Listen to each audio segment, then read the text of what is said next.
ہوتی ہے جب اس کو شاریرک طور پہ روز ٹارچر کیا جائے گا. اس کے شریر پہ کیا بیتے گی, اس کی روح تک کانپ جاتی ہے.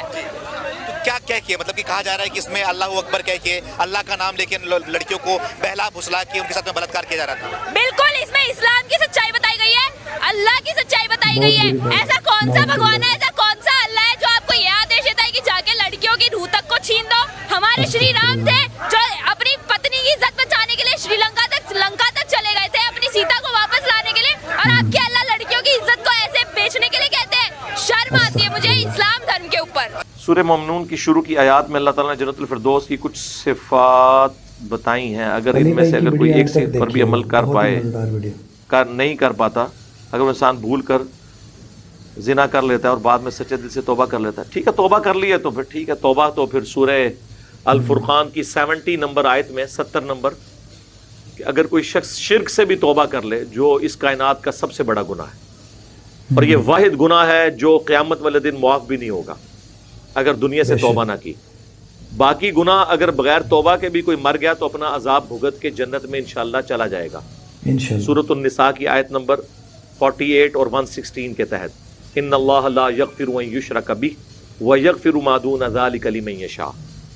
لیکن اگر کوئی شخص شرک کر کے دنیا سے گیا تو چاہے وہ اربوں سال بھی جہنم میں جلے, اس کا یہ گناہ معاف نہیں ہو.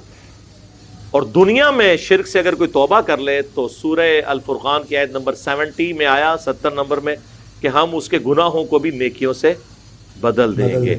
سبحان اللہ. تو ظاہر ہے یہ والا جو معاملہ ہے بدکاری والا, یہ بھی اگر کسی نے توبہ کر لی ہے سچے دل سے, اور پاکستانی توبہ نہیں, تسبیح پھیرنے والی توبہ نہیں, توبہ کا مطلب ہے توبۃ نصوحا, جو آگے کو نصیحت ہو جائے. اور آپ کو میں بتاؤں قرآن حکیم تو یہ پاکستانی توبہ کو تو مانتا ہی نہیں ہے. قرآن حکیم میں یہ ٹاپک سورۃ النساء کے اندر اور کئی صورتوں میں آیا ہے. فی الوقت اس کا جو ایک سمجھ لیں ایپیکس ہے نا اس حوالے سے, وہ سورہ النحل میں اللہ تعالیٰ فرماتا ہے آیت نمبر 119, سورت نمبر یہ 16 ہے, 14ویں پارے کا آخری صفحہ ہے. ثم ان ربک للذین عملوا السوء بجہالۃ, پھر اس کے بعد تیرا رب ان لوگوں کے حق میں جو جہالت میں نفس سے مغلوب ہو کر گناہ کر بیٹھے. ثم تابوا من بعد ذلک, اور اس کے بعد فوراً توبہ کر لیں کام کرنے کے بعد. وَأَصْلَحُوا, اور اپنی اصلاح کر لیں. اصلاح کا مطلب ہے کہ آندھا کوئی پٹھا کام نہیں کرنا. اِنَّ رَبَّكَ, بے شک تیرا رب, من بعدها, ایسا کرنے کے بعد, لغفور رحیم, ضرور بخشنے والا مہربان ہے. کیسا کرنے کے بعد؟ توبہ, اور توبہ کے بعد اصلاح. تو خالی تسبیح پھیرنے سے نہیں بلکہ نصیحت والی توبہ. تو توبہ کریں. زنا کی توبہ, اس کے اوپر یوٹیوب کے اوپر میری ویڈیو بھی موجود ہے. السلام علیکم وعلیکم السلام. میں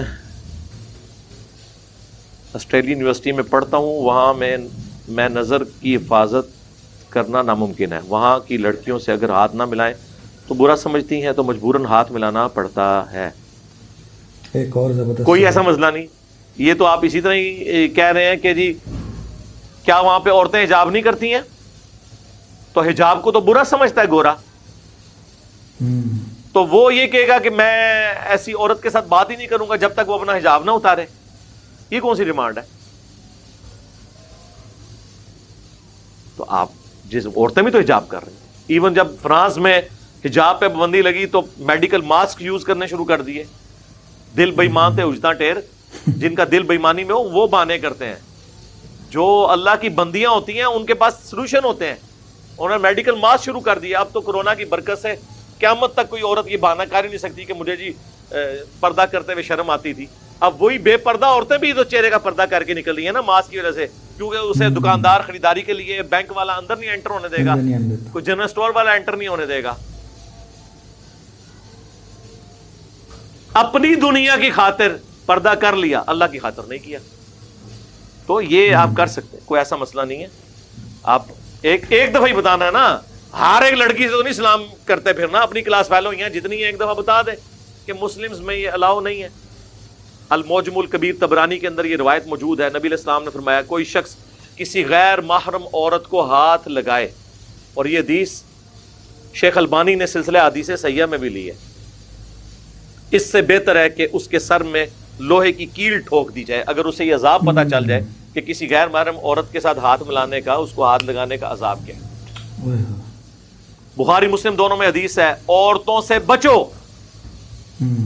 صحابہ نے عرض کیا حضور دیور کے بارے میں، آپ فرمایا دیور موت ہے، دیور اور بھابھی کا بھی اس طرح کا انٹریکشن نہیں ہو سکتا علیحدگی میں۔ جامعہ ترمذی میں حدیث ہے جہاں دو غیر محرم مرد و عورت ہوتے ہیں، تیسرا ان میں شیطان ہوتا ہے۔ صحیح مسلم میں حدیث ہے میرے رب نے مجھے حکم دیا ہے اچانک نظر اگر کسی غیر محرم پر پڑ جائے تو میں اسے ہٹا لوں۔ تو بڑے اسٹرکٹ قوانین ہیں۔ سیکس ڈسپلن تو اسلام کا اتنا غیر معمولی ہے کہ وہ متقاضی تھا کہ ایسا غیر معمولی ہو۔ میں نے اکثر کہا کہ مجھے اسلام کی توحید کے بعد جو سب سے پسندیدہ چیز ہے نا وہ سیکس ڈسپلن ہے۔ فرائیڈ نے تو آ کے ابھی یہ کہا نا کہ سب سے امپورٹنٹ جذبہ سیکس ہے، قرآن تو بہت پہلے کہہ رہا ہے زُيِّنَ لِلنَّاسِ حُبُّ الشَّهَوَاتِ مِنَ النِّسَاءِ، پہلے نمبر پہ عورتیں مزین کر دی گئی ہیں دنیا کی شہوات، ان میں پہلے نمبر پہ عورتیں، پھر بیٹے، پھر دنیا کا مال، وہ بعد میں۔ تو سیکس ڈسپلن اسلام میں اس لیے، تو یہ ہاتھ ملانے والا کوئی معنی نہیں، ایک دفعہ آپ بتا دیں گے نہ ملائیں۔ ابھی یہ آپ کے ہاتھ کے اوپر اگر زخم ہوئے ہوں تو پھر بھی آپ سے آگے گورا یا گوری سلام لے گا؟ زیادہ مسئلہ آپ دستانہ پہن لیں تاکہ ان کو پتہ چلے کہ ہاتھوں کو مسئلہ ہے، ڈر کے نیڑے ہی نہ لگن توڑے۔ ایک دفعہ ہی بتانا ہے، ایسا کوئی مسئلہ نہیں ہے۔ لوگوں نے ایویں خام خواہ بہانے بنائے ہوئے ہیں کہ جی یہ ہو جائے گا وہ ہو جائے گا۔ خدا کے لیے اللہ سے ڈریں اور اس طرح کے معاملات کو اس طرح نہ لے کے چلیں۔